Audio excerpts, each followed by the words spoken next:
Cheyenne Bernard, Chapter 5 Speech Assignment. Bang!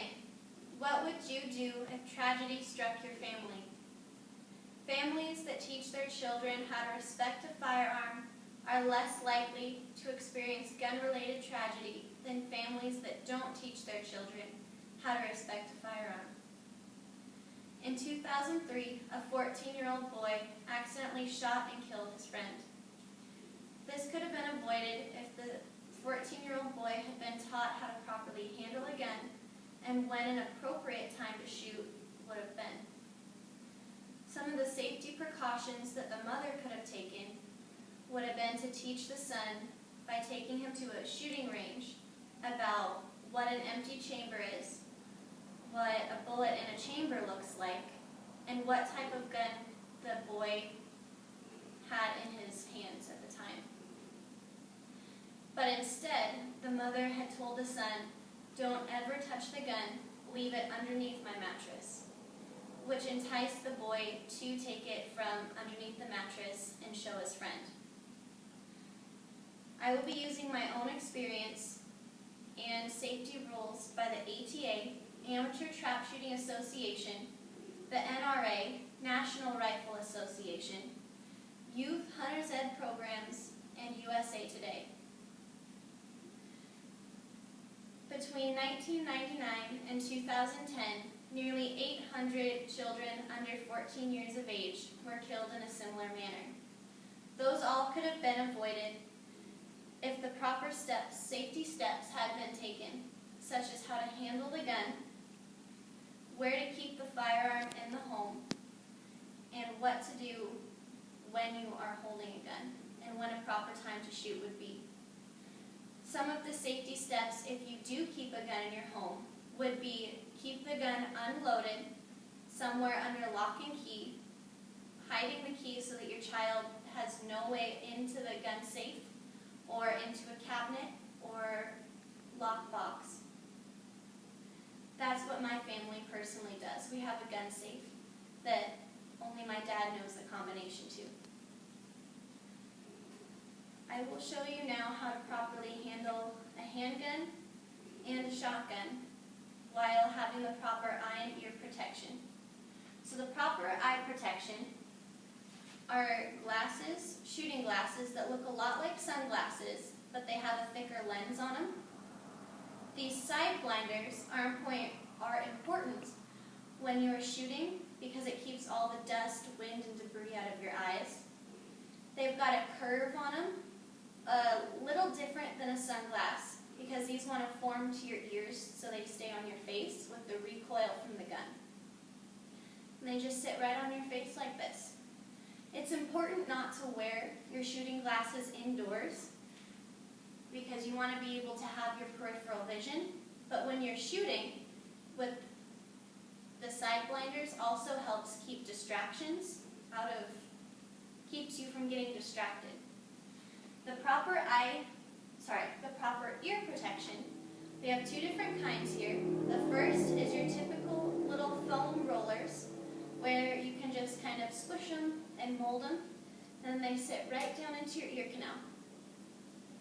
It's a little funny when they stick out. It kind of looks like E.T. sometimes, a little alien. So that's our first kind.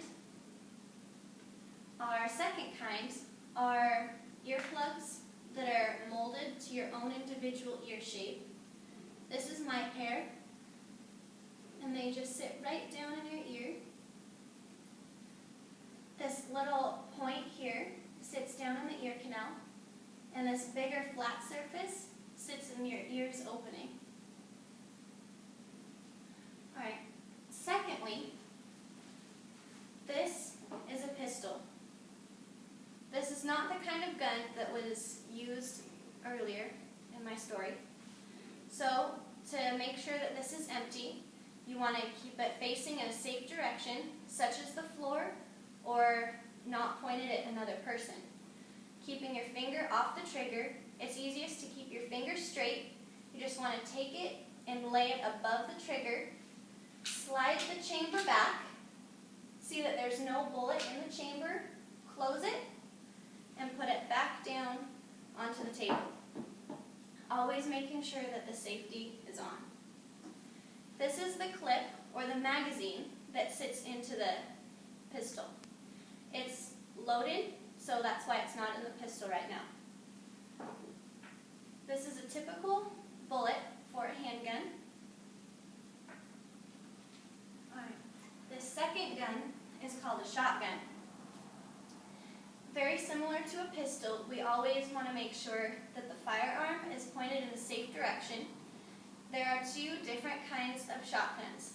There's a pump action, which this wood piece would be able to slide back and make kind of a action sound.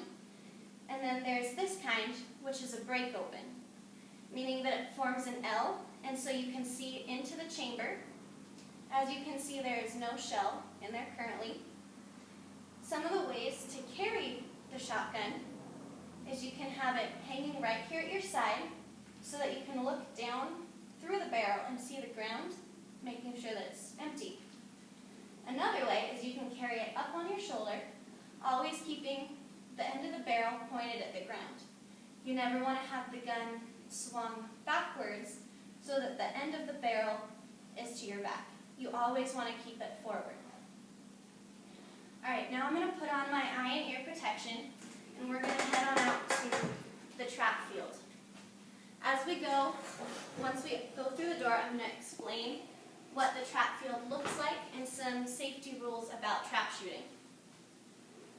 Alright. So, as you can see, this poster says, keep it safe and keep it open. When you have your gun open, it lets other people know that your gun is safe to be around. Alright, we're going to head right on outside.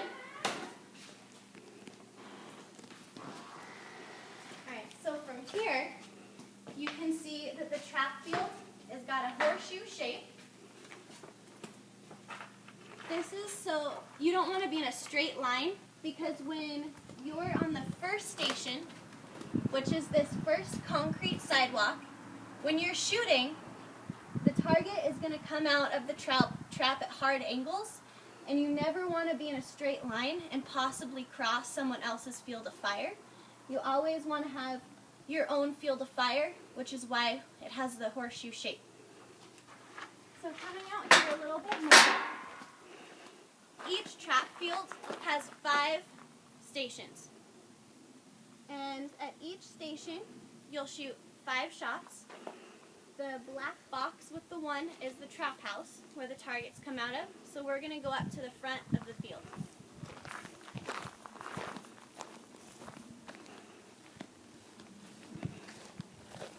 When you approach the field and you're walking on, you always want to make sure that your gun is unloaded.